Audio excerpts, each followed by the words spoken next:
we caught up with Basketball England's delivery manager Brian Aldred to chat through some of the topics from yesterday's opening NBA coaching clinic at CitySport in London. There were three main sections to the day, covering long-term athlete development, purposeful practice and using a games-based approach to practice. Long-term athlete development, LTAD. The morning session began with Coach Dawn Smyth taking the coaches through Basketball Canada's LTAD model, focusing on its key elements and going deep into the importance of functional movement skills, FMS, across the various stages of a player's development. Smith and McKay discussed the need for players to recognize the transfer of body actions from other activities in sports and how they complement basketball movements such as the swim stroke or the steps of a layup. It was thought-provoking discussion and really useful for coaching at a lot of different levels of the game. Coach McKay gave some practical examples for coaches to use in developing a player's shoulder strength, glute activation and core muscles to separate upper and lower body movements. He also dug deep into the tendencies of young players performing a layup, showing coaches how important the FMS of leaping is and asking coaches to observe their players more thoroughly, noting where they dribble to before picking the ball up and whether they take extended steps leaping to attack the basket. By encouraging players to incorporate leaping into their layups, we are preparing them for higher levels of play. Something that is pretty simple as a concept, but easily overlooked. Interestingly, Basketball Canada have added an additional level into the traditional Bally LTAD model, learning to win, prior to train to win. They recognized that their university age group needed additional support in their refinement of basketball skills within a competitive environment, so that was something they have added in. Understanding long-term athlete development is good, but the key is how coaches translate this into their own program, commented Coach Smith. As coaches, we should have our players train and develop whilst in competitions, games, scrimmages, and accept errors as part of player development.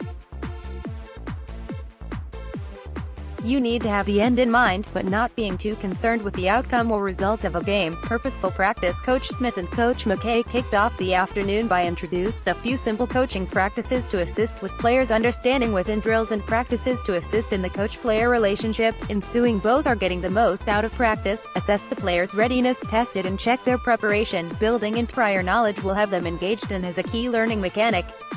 Ice makes players responsible, accountable for intensity. What does this mean for players? How do they evidence it in a session? Concentration. What does this look like? How will they demonstrate it to each other? Energy. How will they work together to maintain, increase high energy levels? Players have to hold each other responsible and demonstrate it. Leadership voice. As coaches, we need to encourage our players to challenge each other in the correct manner and give feedback.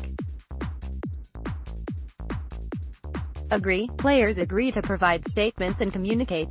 Build. Players can build on what is said and offer additional views.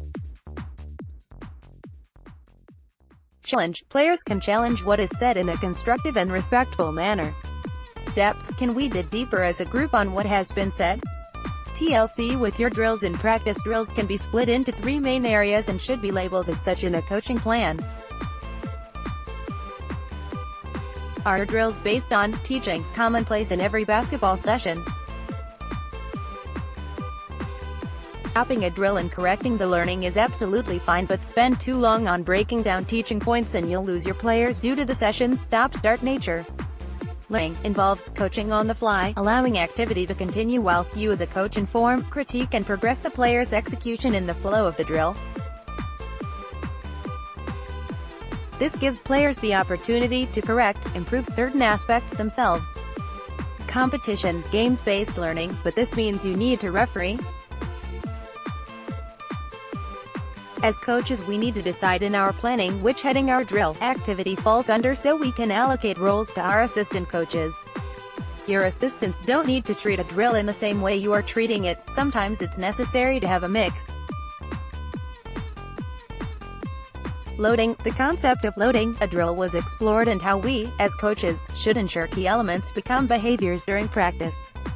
Warm-ups need to be physical in nature to achieve their outcome, but we can load them by adding additional elements, e.g. additional communication, talking, mental and social aspects. If the players and you don't talk in the warm-up, then they probably won't talk and communicate in the rest of the session. Games approach in practice. Wrapping up the clinic, the final session from Coach Smyth and Coach McKay challenged coaches on how they can make their session engaging and fun whilst holding each other to a high standard. There are always things that need to be achieved from a session, but what can you do to make those elements more enjoyable and engaging? "You gotta hide the vegetables in the spaghetti sauce," was one of Coach McKay's favorites to kick off the session. That's a great way to frame the idea of how we can load a drill, adding an element, physical, technical, social, tactical, etc., into the activity to make it more enjoyable and potentially mask its true intention.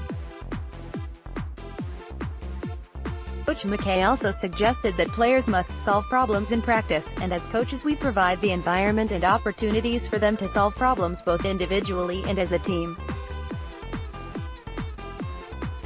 Ultimately, that is what they will need to do on court during a game, so working on that in practice is logical.